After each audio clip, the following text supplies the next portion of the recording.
Attention famille, voici un jeune qui est à Beaux-Arts, mais malheureusement ça a raté. Et non seulement il est rentré au pays étant Woubi, mais en plus de cela avec le VIH.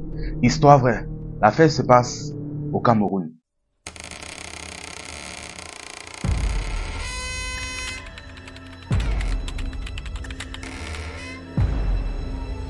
Voici le jeune en question. Ici, on va l'appeler Michel. Et pour ceux qui se demandent comment j'ai fait pour savoir ça, il était abonné à mon compte.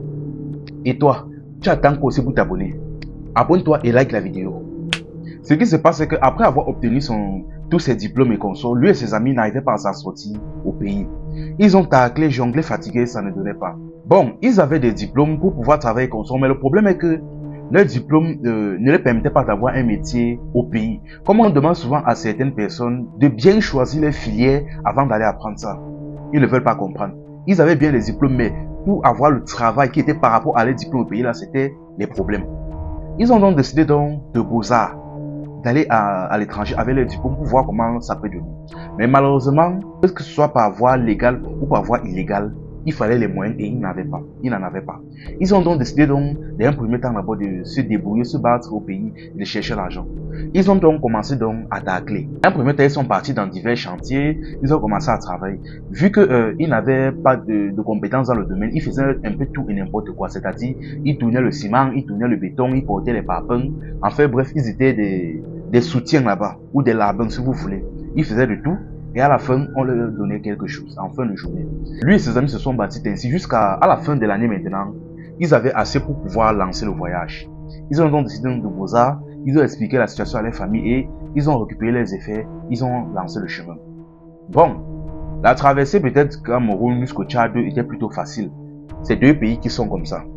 Mais maintenant, pour pouvoir jongler, pour arriver en Algérie et consorts, c'était un autre problème, vu que ils ne pouvaient plus passer par la voie normale parce que les anciennes routes avaient été barrées et étaient surveillées. Donc, il fallait qu'ils fassent plusieurs contournements pour pouvoir arriver ne serait-ce qu'en Algérie. Ils ont donc fait plusieurs contournements et là, vraiment, c'était le parcours du combattant. Mais malheureusement, quand ils sont arrivés, vu qu'ils ont eu à faire plusieurs contournements et ils n'étaient pas préparés à ça, ils ont eu à dépenser énormément, pratiquement tout leur argent. Ce qui fait donc que quand ils se sont retrouvés en Algérie, ils n'avaient plus rien sur eux. Que dalle, rien, niet. Là maintenant donc, lui et ses amis se sont assis. Parce que je précisais bien, il était là, lui, avec ses autres amis camerounais. Ils étaient en groupe. Là, lui et ses amis se sont assis, ils ont commencé à causer. Ils ont dit que bon, là, c'est chaud, on fait comment? Donc, ils ont commencé à dire que bon, c'est mieux qu'on commence à chercher un peu du taf, comment on peut faire. Bon, ils se sont donc entendus, ils ont commencé à chercher le taf dans le pays, sauf que ça ne donnait pas.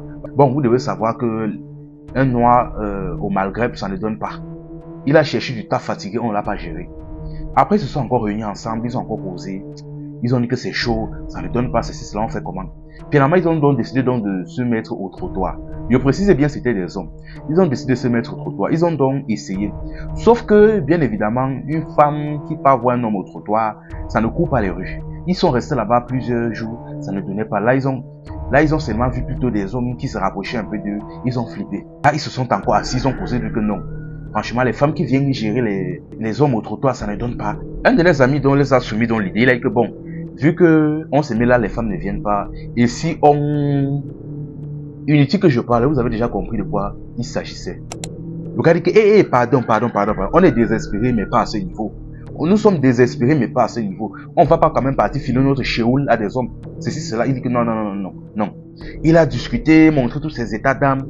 Tous ses amis étaient d'accord avec lui. Ils ne vont pas non plus partir jusqu'à ces extrémités-là. Ils ont dit que non, jamais. Ils ont laissé se sont encore un peu battus quelques temps. Bien évidemment, la famille n'a eu raison d'eux. Ils sont réassis, ils ont dit que bon, finalement, mieux vaut un mouton vivant qu'un lion mort. Là, ok, vu qu'on n'a pas le choix, on va alors se laisser faire. Ils sont donc partis, donc ils ont accepté les avances de certains hommes qui venaient les voir. Quand les hommes venaient donc, ils acceptaient et ils partaient. Le gars explique maintenant que Michel explique que la première nuit, c'était la magie. Que son chéoul était en feu. Donc, son derrière n'a jamais brûlé comme ça. Donc, il ne comprend pas, sachant que c'était sa première fois et qu'on sort. La première fois seulement, c'était bon, bref, je passe les détails, je ne sais même pas pourquoi je vais préciser ça. Dès qu'il a terminé donc là, les premières fois étaient compliquées, mais après au fur et à mesure, ils se sont habitués. Ils sont restés donc au trottoir, lui et ses amis, à faire ce genre de choses au moins pendant un an complet. Dès qu'ils ont eu assez d'argent, ils ont donc voulu donc utiliser ça donc pour faire le voyage et continuer, pour pouvoir bosser. L'objectif était toujours dans leur tête. Enfin, ils étaient tout contents parce qu'ils allaient enfin arrêter cette vie-là. Sauf que le jour où ils planifiaient de quitter, ils se sont fait agresser et voler leur argent. Tellement c'était fort, tellement c'était violent, tellement ils ont été touchés dans leur chair. Certains ont même pensé même à ceux, mais c'est la force qui a manqué. Ils sont donc retournés donc encore au trottoir. Ils ont taclé encore, forcé, jusqu'à ils ont eu la somme.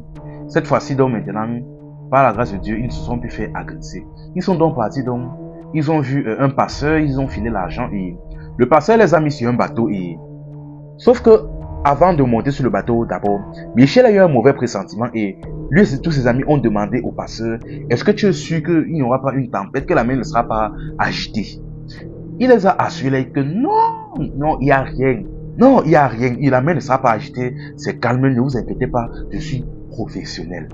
Ils ont donc fait confiance donc au passeur. Ils sont montés sur le bateau et ils sont partis. Et vous savez déjà bien que les gars là vous mettent sur le bateau, mais ils ne montent pas avec vous. Vous vous débrouillez, vous montrez comment faire et vous partez. Ils sont donc montés. Ils sont donc montés donc sur le bateau et à peine 2 heures après être quittés sur les côtes, la mer a commencé à s'agiter. Mais une tempête pas possible s'est levée. C'est ainsi donc que lui et tous ses amis camerounais qui étaient sur le bateau, ils ont tous été secoués et tous ses amis pendant le parcours soit d'autres sont tombés à l'eau et consort, ils sont décédés. Et il est le seul Camerounais encore vivant sur le bateau. Le reste maintenant était de nationalités différentes. Quand il est donc arrivé sur les côtes, malheureusement, ils ont été interceptés par d'autres, bref, par les gardes frontaliers, quelque chose comme ça. Une fois qu'on les a donc arrêtés, on les a amenés dans un lieu là, on les a touchés et il explique clairement que pendant qu'il était incarcéré là, on lui a fait des choses pas possibles, c'est-à-dire son chéoul, la manière qu'on le touchait, on cassait son derrière là-bas en prison. Sauf qu'après un certain temps, les gars se sont lassés, ils ont dit que bon, maintenant là il est temps d'appeler de le numéro de vos familles, on appelle pour qu'ils envoient l'argent et on vous fait rentrer au pays. Il a donc donné le numéro de sa mère, par la grâce de Dieu. Sa mère, il était orphelin de père et donc il n'avait que sa mère. Sa mère et donc ses frères se sont battus. Ils ont accumulé assez d'argent et ils ont envoyé. On l'a donc fait voyager pour retourner au pays. Une fois qu'il est rentré au pays, quand sa mère l'a vu, il était mince. Il était mince les problèmes. Sa mère l'a regardé, elle a eu des soupçons mais elle ne s'est pas posé de questions.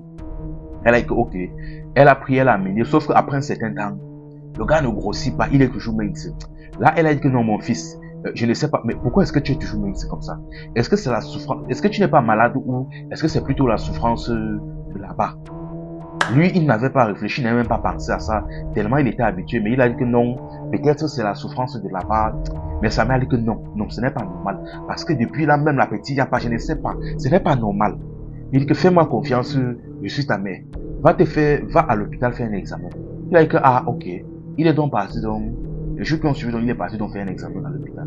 Et, sans aucune surprise, le médecin lui a annoncé qu'il avait le VIH. Un choc pour lui. C'est-à-dire, il est rentré au pays en étant Woubi et en ayant le VIH. Franchement, famille, je sais que son histoire est triste, je sais que le pays ne donne pas, et ceci, cela, mais franchement, vous allez m'excuser, mais il est lui-même, d'une certaine manière, responsable de ce qui lui arrive. Bon, il n'est pas non plus à 100% responsable parce que le pays aussi ne donne pas le lait. Mais franchement, il y a déjà beaucoup de choses dont je vais profiter dans cette vidéo déjà pour dire aux autres. Premièrement, déjà, quand vous fréquentez, réfléchissez bien au choix de votre filière. Je dis bien, réfléchissez bien au choix de votre filière. Parce que là, une des raisons principales pour laquelle il a voulu quitter le pays pour voyager, pour bosser et consommer, c'est parce que déjà, son diplôme qu'il avait ne lui permettait pas de travailler au pays. C'était un peu comme ceux qui vont prendre pétrochimie, la filière pétrochimie ici au pays, alors qu'il y a à peine une seule société au pays. Mais il partait se verser là-bas. Voilà un exemple et ça m'énerve. Parce que le problème à distance déjà est trop évident. Et deuxièmement maintenant, même si, et voilà, et sa deuxième erreur c'est, même si ça ne donne pas, même si c'est fort comment, voyager oui, mais voyager à tout prix non. Déjà que nos diplômes d'abord ne sont pas souvent très valables ou très reconnus dans les pays étrangers, tu décides, donc tu as réussi, donc c'est-à-dire qu'il a réussi à économiser une certaine somme pour pouvoir bosser. Et généralement déjà c'est plus de 1 bâton. En 1 million on faisait le chantier. Qu'est-ce qui l'a empêché de lancer un business, d'ouvrir une petite boutique? Parce que ici au pays d'abord, ce n'est pas dur comme vous pensez. Avec la somme là, il aurait même pu lancer même 4 business. 4 petits business. d'un moyen business ou un gros business. Parce que franchement, ça ne joue pas. Parce que franchement, le pays n'est pas aussi fort que vous le pensez. Je ne refuse pas, il y a des problèmes, mais ce n'est pas fort comme vous pensez. Franchement, tout le conseil que moi je peux donner à certains, c'est franchement, voyager d'accord, mais voyager à tout prix, non. Quand c'est pour partir étudier, oui. Quand c'est pour aller travailler, oui. Mais quand déjà tu veux voyager parce que selon toi, tu n'as rien dit au pays, ce n'est pas normal. Parce que si tu ne t'en sors pas au pays, ce n'est pas là-bas que tu vas t'en sortir. Je vous dis d'abord. Parce que prenons d'abord l'optique qu'il avait réussi à voyager pour arriver là-bas. Si tu ne t'en sors pas ici, ce n'est pas là-bas que tu vas t'en sortir. Parce que je vous dis ça franchement, la vie ici est un peu plus facile que là-bas. Contrairement à ce que certaines pensent. Il y en a même certains là-bas qui disent ça chaque jour dans des vidéos, mais vous ne comprenez pas. Enfin bref, que Dieu veille sur lui, franchement. Que Dieu veille sur lui et lui apporte la guérison. Que Dieu vous protège la famille. C'était Info et Amusement. Ici, on s'informe et on s'amuse.